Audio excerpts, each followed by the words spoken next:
ఇక పాకిస్తాన్ పై భారత యుద్ధం ప్రకటించింది. ఈ విషయాన్ని భారత విదేశాంగ శాఖ వెల్లడించింది. ఇక విదేశాంగ శాఖ కార్యదర్శి విక్రమ్ మిస్రీ కీలక ప్రకటన చేశారు. పాకిస్తాన్ మన సైనికులు తగిన బుద్ధి చెబుతున్నారని, పాక్ దాడులను భారత్ గట్టిగా తిప్పికొడుతోందన్నారు. ఇదే విషయానికి సంబంధించి పూర్తి సమాచారం మా ప్రతినిధి భాస్కర్ అందిస్తారు. భాస్కర్, బ్రాహ్మణి మనం భారత్ తలపెట్టినటువంటి ఉగ్రవాద ముక్కలపైన తలపెట్టినటువంటి సింధూర్ యుద్ధం ఇంకా కొనసాగుతున్న పరిస్థితి. దేశవ్యాప్తంగా యావత్ భారతదేశం మొత్తం ముక్త కంఠంతో ఉగ్రవాదుల ముక్కలను తుడిచేసే విధంగా, ఉగ్రమూలాలను మొత్తం మట్టుపెట్టే విధంగా భారత సైన్యం కంకణబద్దులై చేస్తున్న పరిస్థితి నేపథ్యంలోనే సింధూర్ యుద్ధాన్ని పెద్ద మొత్తంలో ప్రకటించిన పరిస్థితి. దాని నేపథ్యంలోనే ఇంకా యుద్ధం కొనసాగుతుంది. ఏదైతుందో ఉగ్రముక్కలు మొత్తం మట్టుపెట్టే విధంగా, పాక్ పైన యుద్ధం కొనసాగే విధంగా పెద్ద మొత్తంలో దేశవ్యాప్తం మొత్తం భారతదేశం మొత్తం కూడా పెద్ద మొత్తంలో ఆ యుద్ధానికి సిద్ధమైన పరిస్థితి. ఎందుకంటే ఇప్పటికే భారత ఆర్మీ మొత్తం పాకిస్తాన్ ఆర్మీని మొత్తం చింద్రం చేసేదానికి ఇప్పటికే ఏదైతుందో ఉగ్రముఖలు సావరాన్ని ఇప్పటికే 9,000 గుర్తించింది. ఆ 9,000 మొత్తం నేలమట్టం చేసిన పరిస్థితి. దానిలో భాగంగా ఇప్పటికే సుమారుగా పాకుకు సంబంధించిన 16,000 కోట్లకు పైన ఆస్తులను ధ్వంసం చేసినట్టు ఇప్పటికే భారత సైన్యం ప్రకటించిన పరిస్థితి. దానిలో భాగంగా ఇలా ఏదైతుందో భారత ప్రభుత్వం పొత్తరికే ఆ పాకుని మొత్తం మట్టుబెట్టే విధంగా, పాకుని మొత్తం నాశనం చేసే విధంగా పెద్ద మొత్తంలో ఆర్మీ సైన్యం మొత్తం కంకణబద్దులై మొత్తం పాకుని మట్టుబెట్టే విధంగా ఇప్పటికే ఫోకస్ చేసిన పరిస్థితి.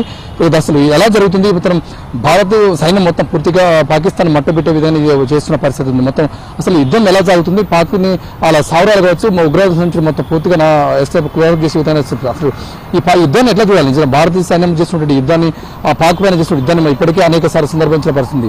ఇలాంటి యుద్ధం జరుగుతున్నా కూడా పాక్ ఎక్కడ కూడా తగ్గకుండా భారత్కు హెచ్చరిక చేస్తున్న పరిస్థితి. దాన్ని ఉగ్రముఖులు ఎలా కట్టుబెట్టాలో, ఎలా మట్టుబెట్టాలి? ఇప్పుడు మనం ఏదైతే మోడీ గారు తీసుకున్న నిర్ణయం ఏదైతే ఉందో, సింధూర్ అనే పేరులోనే మనకు తెలుస్తుంది. అంటే మన దేశంలో ఒక హిందూ మహిళ సింధూరాన్ని ఏ విధంగా స్వీకరిస్తుందో, అంటే వారి సింధూరం పోతుంది కాబట్టి వారు ఎంత క్షోభకు గురవుతున్నారో, ఆ క్షోభను మొత్తం పాకిస్తాన్ నుంచి వచ్చిన ఉగ్రవాదులు ఎవరైతే ఉన్నారో వారిని ఏ విధంగా నాశనం చేయాలనే ఉద్దేశంతోనే ఈ పేరు అనేది తీసుకోవడం జరిగింది. సో దాంట్లో భాగంగానే ఈరోజు ఏదైతే మనం త్రివిధ దళాలను మనం వారికి ఏదైతే మనం అభినందనలు తెలియజేస్తున్నామో, ఏదైతే దేశం మొత్తం 140 కోట్ల మంది ఈ రోజునాడు త్రివిధ దళాలకు మనందరం కూడా వారికి మద్దతు తెలుపుతున్నామో అది మనందరం కూడా చూస్తున్నాం. ప్రతి ఒక్క టీవీలలో అతుకపోయి మరీ చూస్తున్నారు మన ఆర్మీ ఏ విధంగా పాకిస్తాన్ లోపల జాక్కున్నటువంటి, ఏదైతే గుంటల్లాగా నక్కుకొని ఉన్నటువంటి ఉగ్రవాదులను ఏ విధంగా సంహరిస్తున్నారనే విధంగా మన వాళ్ళందరూ కూడా టీవీలకు అతుకొని చూస్తూ ఉన్నారు. ఇది చాలా గర్వకారణం. మన దేశం అంతా కూడా ఆర్మీ వైపున ఉంది.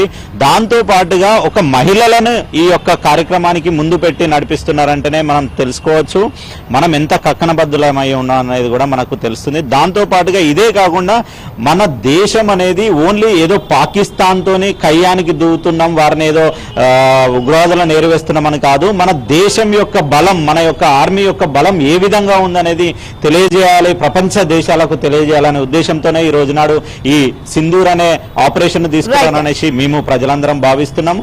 దాంతో పాటుగా ఈ సింధూర్ అనేది ఈ ఒక్క రోజుతో ఆగిపోయేది కాదు. నాకు తెలిసినంత వరకు మాత్రం పాకిస్తాన్ అంతమందేంత వరకు కూడా ఇది ముందుకు పోతుందనేసి విషయం కూడా అర్థమవుతుంది.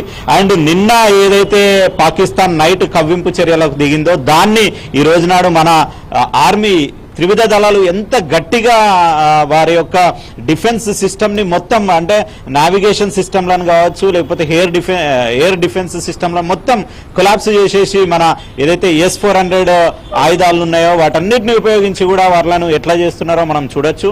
అవన్నీ ప్రతి ఒక్కరు కూడా అబ్జర్వ్ చేస్తున్నారు. మన దేశం యొక్క ఆర్మీ అనేది ఎంత పవర్ఫుల్గా ఉందో ప్రపంచ దేశాలు కూడా ఈరోజు నివ్వరపోయే విధంగా చేస్తున్నారు అనేసి కూడా మనం తెలియజేయచ్చు. Thank you for the updates.